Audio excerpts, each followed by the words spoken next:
नमस्कार दोस्तों, आपका स्वागत है आपके यूट्यूब चैनल ज्ञान में। जैसे कि मैं आपको सी-टेट के लिए तैयारी करा रही हूँ, तो ये हमारा जो टॉपिक था मैथ पेपर फर्स्ट और सेकंड दोनों के लिए, तो ये हमारा ज्यामिति में त्रिभुज का जो टॉपिक चल रहा था, एक क्लास मैंने आपको पीछे इसमें करा दिया है। ये इसमें मैं आपको दूसरी क्लास में मैं आपको जो हमारे कुछ क्वेश्चन रह गए थे मैं आपको इसमें पार्ट 2 में कराऊँगी। तो आप उसे क्लास को भी जो मैंने पीछे कराई उसे भी अच्छी तरह से आप उसे देख लेना और ये क्लास भी आप अच्छी तरह से कर लेना। अगर ये क्लास आपको अच्छी लगे तो इसे लाइक कीजिए और अपने दोस्तों के साथ इसे शेयर कीजिए और हमसे जुड़े रहने के लिए प्लीज़ इस चैनल को सब्सक्राइब कीजिए। तो देखते हैं आज का क्वेश्चन क्या है हमारा। तो आज का क्वेश्चन है हमारा, निम्नलिखित में से कौन सा कथन सही नहीं है, यानी कि कौन सा स्टेटमेंट इज नॉट करेक्ट, यानी कि इसमें से कौन सा कथन हमारा सही नहीं है। तो देखते हैं ऑप्शन। एक त्रिभुज के सभी कोण निम्न कोण हो सकते हैं, ये बताना है हमें। एक त्रिभुज के सभी कोण निम्न कोण हो सकते हैं। त्रिभुज किसी त्रिभुज की दो भुजाओं का योग तीसरी भुजा से बड़ा होता है। एक त्रिभुज में केवल एक ही अधिक कोण हो सकता है। एक त्रिभुज के दो कोणों का योग तीसरे कोण से क्या होता है, बड़ा होता है। तो इसमें देखते हैं हमारा कौन सा सही है। तो एक त्रिभुज के सभी कोण निम्न कोण हो सकते हैं, ये बिल्कुल सही है हमारा। किसी त्रिभुज की दो भुजाओं का योग तीसरी भुजा से बड़ा हो सकता है, ये भी बिल्कुल सही है। एक त्रिभुज में केवल एक ही अधिक कोण हो सकता है, ये भी सही है। किसी त्रिभुज के दो कोणों का योग तीसरे कोण से बड़ा हो सकता है, तो यही हमारा क्या है, गलत है। तो यानी कि ऑप्शन नंबर डी क्या है हमारा इसमें सही है। नेक्स्ट क्वेश्चन देखते हैं। नेक्स्ट क्वेश्चन ये है हमारा, इसमें क्या है, निम्नलिखित में से त्रिभुज के कोणों के बारे में कौन सा कथन सही है, ये बताना है हमें कि कौन सा सही है। अब देखते हैं ऑप्शन क्या है हमारा।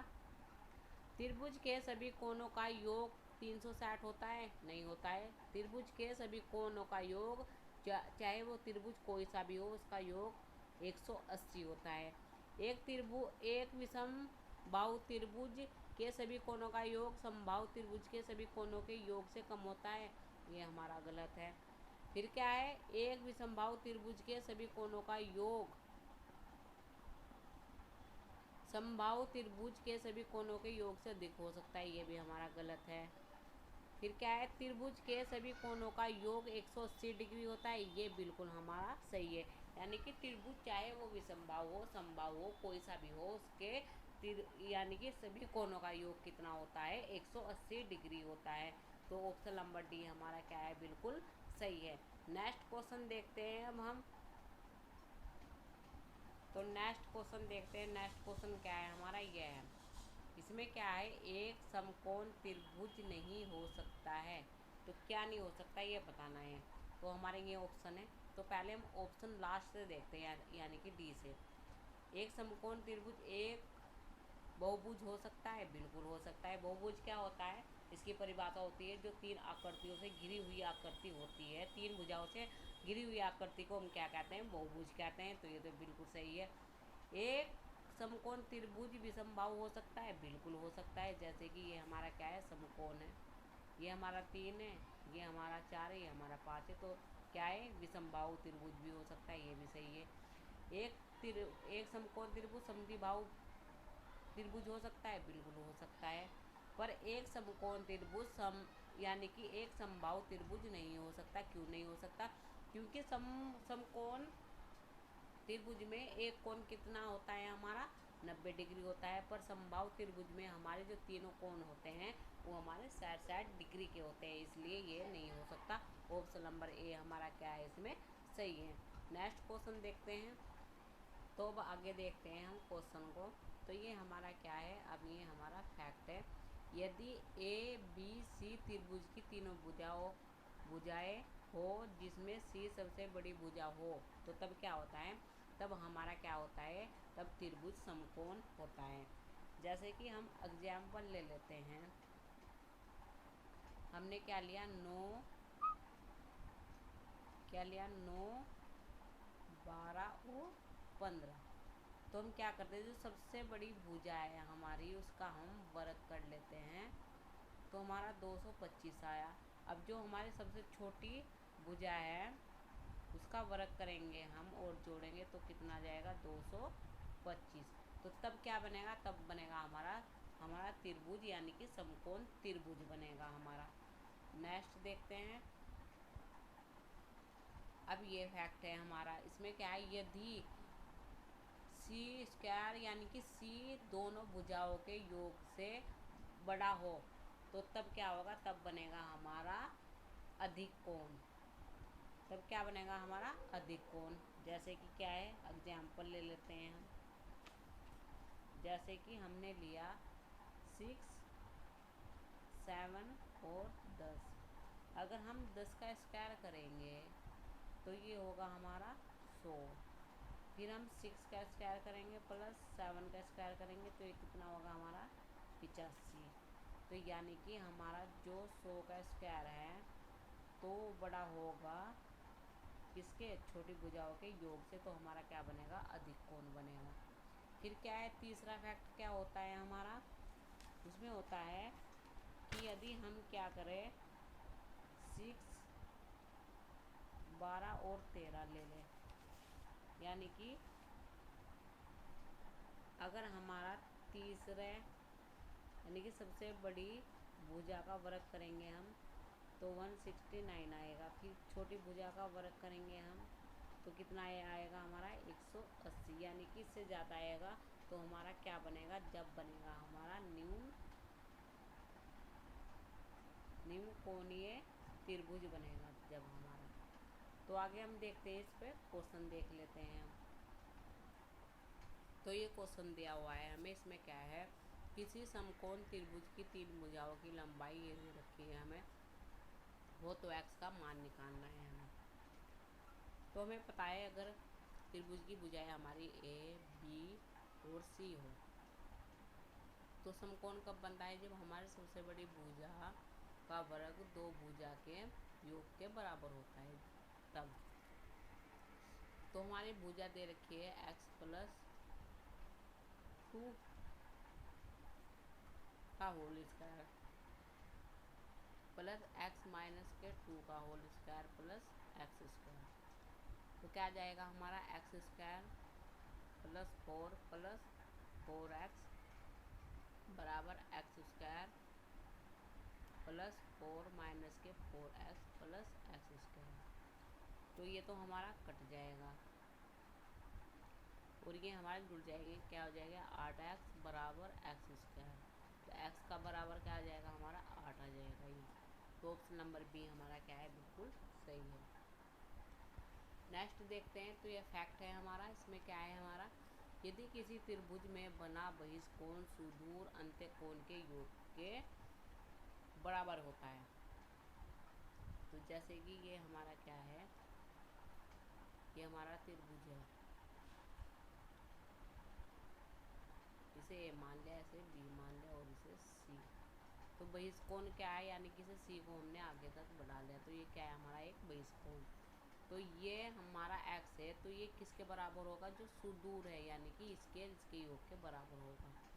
x बराबर क्या होगा, कोण a प्लस कोण b।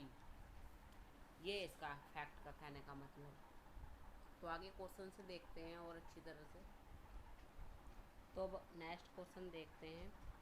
नेक्स्ट क्वेश्चन ये है हमारा, इसमें क्या है, त्रिभुज ए बी सी की भुजा बी सी की बिंदु डी तक बढ़ाया गया है। यदि कोण ए सी डी 120 है तथा ये इतना दिया हुआ है, तब कोण ए बी सी का मान ज्ञात करना है हमें।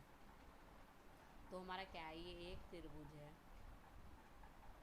ए बी सी, इसे क्या है सी को बढ़ाया गया है, ये कितना दिया हुआ है 120।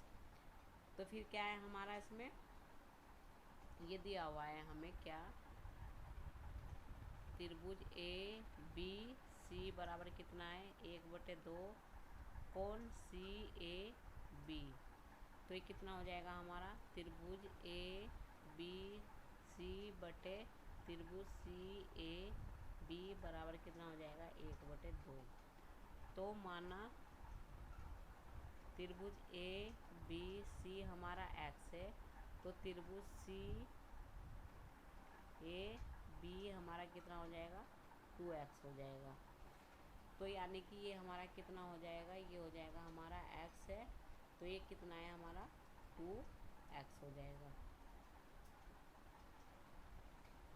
तो अब क्या करेंगे हम त्रिभुज, तो x प्लस 2x बराबर कितना होता है, यानी कि ये होता है, यानी कि जो हमारा बहिष्कोण होता है वो दोनों अंत्य कोने का योग होता है, यानी कि जो अंदर है सुदूर कोण का योग होता है। तो 3x बराबर कितना जाएगा, ये 120, तो x बराबर कितना आ जाएगा हमारा 40।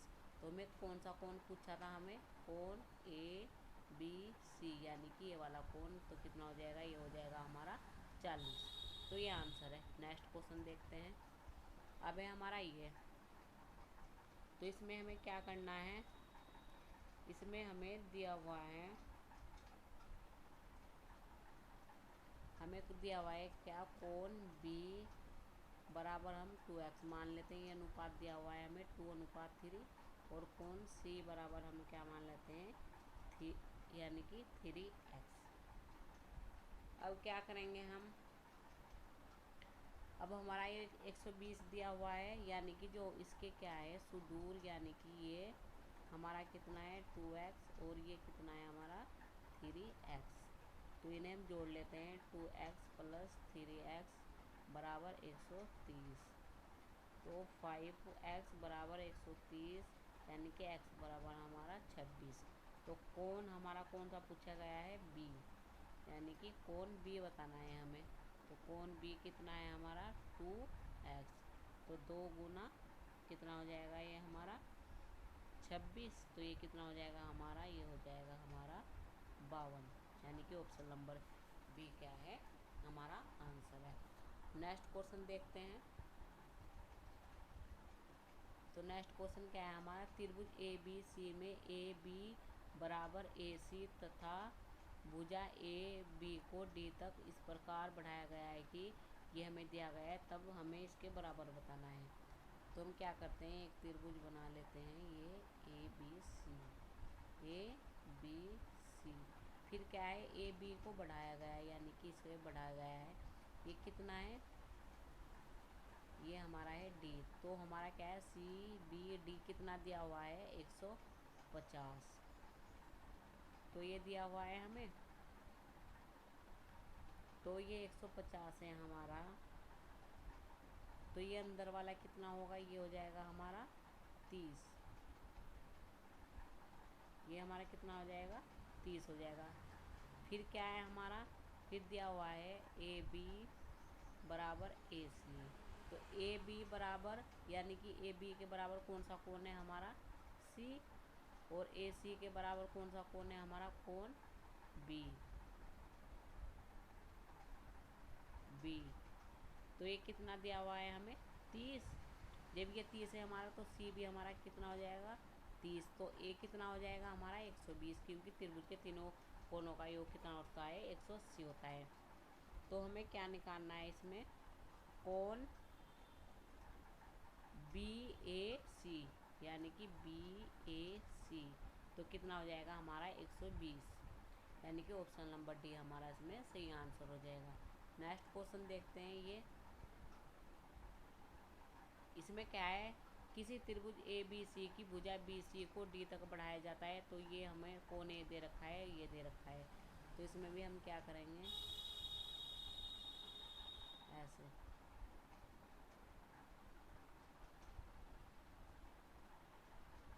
ये हमारा ए बी सी, तो इसे सी को कितना बढ़ाया गया है डी तक, तो हमें क्या दे रखा है, कोण ए हमें कितना दे रखा है 40, तो यानी कि ए सी बराबर कितना है बी सी, ए सी बराबर का कोण कितना है हमारा, ये हमारा बी, और कोण बी सी कितना है हमारा ये ए, यानी कि ये कोण बी और कोण ए कितना हो जाएगा हमारा, ये 40 हो जाएगा, तो ये 40 हो जाएगा हमारा।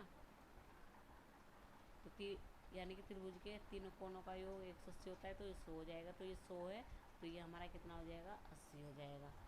तो अब हमें क्या निकालना है, 2 गुना ACD प्लस 3 गुना B। तो 2 गुना 80 प्लस 3 गुना 40, तो ये कितना हो जाएगा हमारा 160 प्लस 120, तो कितना आ जाएगा 280। ये हमारा क्या है, आंसर है। तो ऑप्शन नंबर ए हमारा क्या है, इसमें आंसर है। नेक्स्ट देखते हैं। अब हमारे क्या है, कुछ पैडागोजी के क्वेश्चन है, वे हम देख लेते हैं। तो ये पैडागोजी के कुछ क्वेश्चन है, इन्हें भी हम देख लेते हैं। क्या गणित में अवधारणाओं की प्रकृति के बारे में निम्नलिखित में से कौन सा सत्य नहीं है, ये बताना है।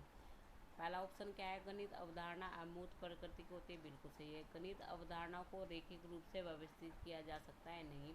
तो यही हमारा क्या है, ऑप्शन गलत है, यानी कि ऑप्शन 2 हमारा क्या है, गलत है। नेक्स्ट क्वेश्चन देखते हैं। नेक्स्ट क्वेश्चन ये है हमारा, इसमें क्या है हमारा, तो ये क्वेश्चन है हमारा, इसमें क्या है हमारा, निम्नलिखित में से कौन सा गणित की प्रकृति के बारे में सही नहीं है, ये बताना है, सही नहीं है। तो गणित श्रृंखलाएं पद अनुक्रमा के अनुसार होनी चाहिए। गणित आगमनिक विचलन पर आधारित है।